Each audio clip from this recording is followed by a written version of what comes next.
Igor Shesterkin's going to, score a goal past Schmid in overtime all the way from the other end of the ice. Or Jerry Recco is going to be waving his shirt around his head in his bolo tie in the middle of the dance floor. Go, woohoo! Good morning, Boomer. How are you? I appreciate your attempt at trying to make this a feel-good Friday, and I don't want to bring everybody down. I don't, because we have the NFL draft to talk about, some interesting moves by some teams that really did well, and then there's the sliding of some top-end players that are going to end up getting picked today in the second round of the draft.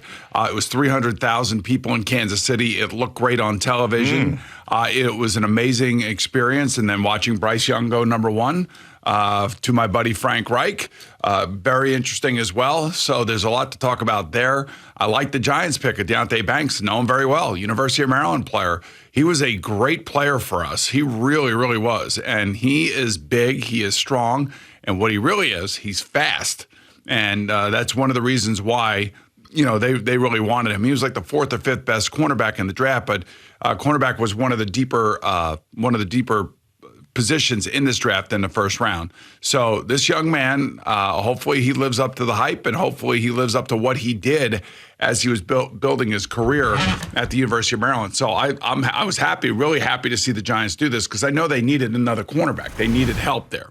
So I was happy about that. The Jet pick is very interesting to me. They fell back, and the way they were reacting in their draft room, now they know cameras are in there. So they're not going to be hanging their heads down because they couldn't get a particular offensive lineman or whatever. But I know that when you see this kid McDonald on tape and you read about him, that he was a very good player at Iowa State. And, we don't see Iowa State. That's where Brock Purdy came from. Yeah. They have a lot of good football Cyclones players there. Yeah, they have a lot of good football players there. And, this just adds more defensive line depth to the Jets, which is great, which is what you want, which is what Rob Sala wants. He wants to roll those guys in waves, and this is just another guy to add to the mix. He's not going to be asked to start right out of the gate, so not a lot of pressure for him, but when he gets on the field, hopefully he'll be fresh and he'll be a monster out there, and he'll be able to create some havoc. To me, the two biggest winners in this draft, I felt like, were the Houston Texans. They got the foundational quarterback they believe in, C.J. Stroud, and then they trade up to number 3, and they get Will Anderson, the edge rusher from Alabama. Many thought he was the best player in this draft. So when you take those two players, those two particular positions, you're saying to yourself, the Houston Texans are building something the right way. And then, of course, the other team that I think did really well was the Philadelphia Eagles, unfortunately for you New York Giant fans. They add 2 more guys to their defensive line. They had Jalen Carter, who did fall to them. They did trade up one spot to get him, the defensive tackle from Georgia. And then later on in the first round, they trade in again, I believe, and they get Nolan Smith, the outside linebacker, or the inside linebacker, depending on where you want to play him. So they just got faster and better on defense. Now, assuming Jalen Carter's got all of his off-the-field stuff together, he is going to be a wrecking crew. He is a really, really good football player. So the Eagles did exactly what I thought they were going to do. They were going to defense. Yeah, I got to say something. You know how many times, I've walked in here and I've wanted to talk about football or baseball or basketball, and I didn't mention the hockey, and then you will talk for 7 straight minutes about hockey. And then today, I'm thinking I really want to hear what Boomer has to say about hockey. I set you up, and you spent 4.5 minutes talking about the NFL draft. Because I didn't want to ruin a feel-good Friday. You want me to ruin it for a feel-good Friday? I don't want you to ruin like I said. No. I said to Boomer and Gio Live, you want me involved? Do you really want me involved? Yeah, of course. And you said, yes, I want you involved. I said, okay, I'm going to be involved. And you saw what happened that night. If I get involved right now and I let go and I just absolutely start, my head is going to explode. You are the voice of many, many frustrated Rangers fans this morning. They look to you for an explanation. They look to you to hammer these guys. They are waiting this morning. 4 hours. I know, but this is the time you usually hijack the segment to talk about hockey, and now you're sloughing it off. I don't understand. I'm not sloughing anything off. You sloughed it right off. I'm not sloughing anything off. You said it's a feel-good Friday. It is a feel-good Friday. And you tried to let me know that this is going to go 7 games, which I predicted, by the way. Right, you did, right in the beginning. I predicted that this series was going to go 7 games, and when you are in a 7-game series, there are going to be ups and downs. The problem, from my perspective, from the Rangers, they are getting housed by the Devils. And 3 guys in particular, and their names are not Nico Hischier or Jack Hughes, although those guys are playing well, don't get me wrong. But when you look at Eric Haula, you look at Timo Meier, you look at Andre Palat, those guys are kicking the living crap out of the Rangers.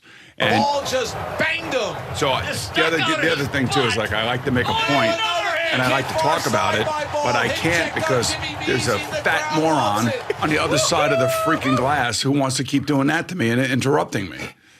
So I'm not happy about it. You know what I'm saying? So those 3 experienced players are actually kicking the living crap out of the Rangers. And Timo Meier, while not a lot of points, he's agitating and he's getting in the minds of everybody. He's playing his ass off. That was a great pickup when they picked him up at the trade deadline. This is one of the best pickups at the trade deadline because he still has a lot to give. He's right in the middle of his, of his prime, as opposed to say Patrick Kane. Again, one of the greatest American hockey player who looks like he's skating in mud against the Devils. Like he is, I don't know what he's doing. They're trying to move him around, trying to get him away from people. Guys are skating past him. It seems like every time he does have the puck, not every time, but a lot of the time, he turns the puck over.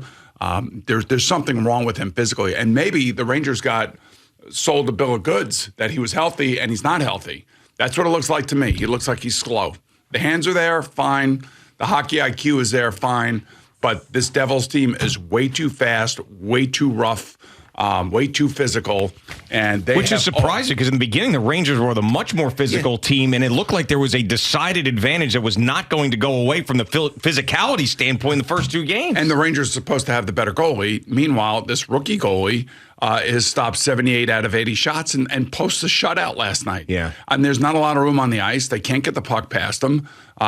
I felt like they were working harder last night. I saw that at the beginning of the game, and Panarin was shooting more. But, man, they have just overwhelmed the Rangers defense, odd man rushes left and right. Igor's got to make flying saves all over the place. They even tweeted it out last night. They left him out on a limb once again. And, this is supposed to be a really solid D-core for the Rangers. It's been nothing but an unmitigated disaster. They're losing board battles, Igor's got to make these unbelievable saves. That game should have been 7-8-0 last night. Yeah. I mean, the Devils literally had 10 to 12 high-quality chances on 2-on-1s, on power plays. Our power play is getting completely dismantled by Lindy Ruff and his coaching staff, and Gerard Gallant is standing there, making jokes. And, it's not funny. They're going to come home, and there's going to be an angry garden on Saturday night. I'm glad I'm not going. Yeah. I'm glad I'm going to be distracted because, if they show up and they play like they played tonight, this whole thing about Tarasenko and Kane is a complete waste. It is a 100% complete waste. They went out, Chris Drury went out and got those guys. We all lauded him for doing that and bringing back Tyler Mott and bringing in Nico Mikkola. If this doesn't work, the coach is probably going to get fired. I mean, this is where the coach is sitting right now. Well, you'd have to at this point. You have got to get your head out of your ass. I mean, and you have got to get your team, start playing the right way and stop playing so loose. I mean, the first 2 games they played great, and maybe because the Devils were a little bit inexperienced and they were a little bit nervous early on. And they played well too. And Vanacek. Yeah. Vanacek was not great in those first 2 games, so they changed to Schmid, and that game 3 was the pivotal game for me. That was the game where somehow they had to get the winning goal in overtime, and they didn't get it. And the guys that were on the ice for that winning goal for the Rangers were all experienced players. And Jesper Bratt makes a great pass to Dougie Hamilton, and he buries it. So I don't know what to tell you. I still think I said it was going 7, so I know when a series like this, and you're wearing your Islanders jersey today for some reason. Well, I'm going to go. I end up going to the game. That's why. So I wanted to represent and give that. It has nothing to do. You with are going to the game. Yeah. So you told the family, screw it, I'm going to the game. No. They ended up deciding not to come. It was not. I didn't tell the family go screw it. They decided not to come. So that ended up working out in my favor, at least when it comes to Islander games. So I thought you were just going to say, you know what, you were hungry for it. You wanted to be there, and I knew the family was coming in and it was going to be raining and everything, meaning everybody's going to be inside a lot. And I just figured, you know what? I saw that on you today. I guess you're going to the game. Yeah. And I guess you figured you told Gina, I'm going to the game. No, well, she's actually going to come with me, which is great. So the first time I actually asked her to go to one of these games, and she said, yeah. So this is not me trying to rub it in at all with the Rangers. Completely separate. I just wanted to represent for them because they've been so kind and they invited me back again. So that's what I was doing here. But anyway, these things are up and down. These series are crazy. The Devils look completely overwhelmed and lost in the first two games. That third game was a great battle between two really good teams. And ever since then, the Devils have just, as you put it, quite perfectly overwhelmed the Rangers in every single aspect. And this goalie now is that story. And we joked about it after game 3. The rookie goaltender that comes in out of nowhere. It feels like something that happens to the Rangers all the time. And it is playing out that way. But I know it's a different year. I know it's a different team. But the game, when the Rangers went down 3-1 to the Penguins last year, they looked horrible in that game. Horrible. What was it? It wasn't like 6-1 or something. Yeah, we've been down this road before, and that's right. You when you live in the moment, like I'm doing right now, and I'm reacting to what I watched and witnessed last night, by far their worst game. Although Schmidt did have to make a couple of saves early on in this game again. I don't know how many times the puck has fallen behind him and not gone in the net in the last 3 games. It's ridiculous. I've never seen anything like this because it happened again to him last night. But to give up a shorthanded goal, to get beat on most of the board battles, to get beat down the ice, to have passes, going from one side to the other with very little resistance in the defensive zone is a disgrace. It is an absolute disgrace. And, I'd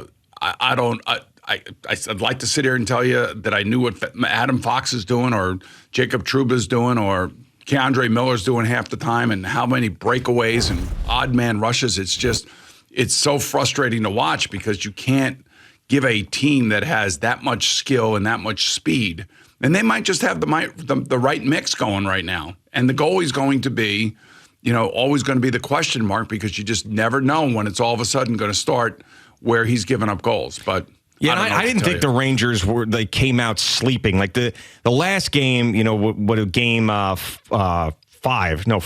Game 4. The game 4, I felt like that they did not look right. They looked slow. They looked like they were out of it. It didn't. You mentioned that the Devils wanted it more. And early on in this game, even though the Devils scored 40 seconds in, I didn't get that same feeling. How about that goal?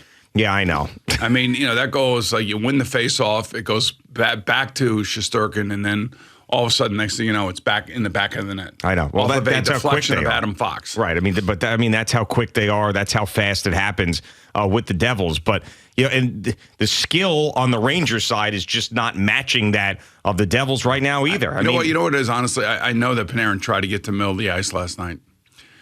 So much of the Ranger, skill players, and this is not who Kreider is. Kreider's a guy that goes right down the middle of the ice, and he needs to do that. He needs to show up. But it's along the boards. It's when it works, it's great. But I got to give the Devils defense a lot of credit. They're blocking a lot of shots. We're not playing the '90s Devils, that's for sure, because there's no Niedermeyer, Danico, and Stevenson back there. But those guys, Marino, Dougie Hamilton. They're playing great right now. I mean, they're clearing pucks. They're blocking pucks. Siegenthaler's getting involved. That part of it, they are completely playing the Outranger. They're outplaying the Rangers defense completely. I mean, you have a Norris Trophy winning defenseman in Adam Fox making over $9 million.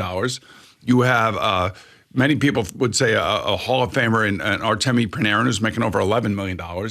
And they're completely disappeared these 3 games. And Mika, too, another guy who you expected a hell of a lot more from, who was basically, on the back of a milk carton this series. I will say this to them. It is about protecting your home ice. You've already lost 2 games there. and it's different than the Penguins because it's the Devils. It's your rival. It's one of your key. And I know the Penguins are a rival for us too because of Sidney Crosby and everything. But this is the Devils, and you have the Islanders. These are the two teams that are the smaller fan bases. They don't spend nearly as much money. They don't have all the resources. Maybe the Islanders now do. But for years, they didn't have the resources that the Rangers have. The Rangers are the big team. Yeah, of course. This is like, would you say, Man U versus, I don't know who.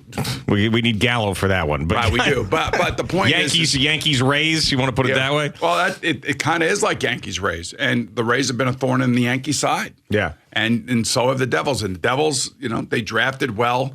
But more importantly, not only did they draft well, the signings of the Eric Hollis, Andre Palatz, Dougie Hamiltons, and Timo Myers, a trade for Timo Meyer, those 4 guys with Marino, 5 guys, are guys that, are all tried and true NFL hardcore players. And they're all playing well against the Rangers. And they're outplaying the hardcore players on the other side for the Rangers. And those guys would be Barclay Goodrow, got in a fight last night. Yelling at his teammates, trying to do what Trouba did, against the Chicago Blackhawks earlier in the year. But Devils are fast, and they look much faster. They look much more confident, and their goalie's playing good, and our defense is not playing good. Thanks so much for watching the video. Please like and subscribe. And don't forget to hit the bell so you're notified when we're dropping new content.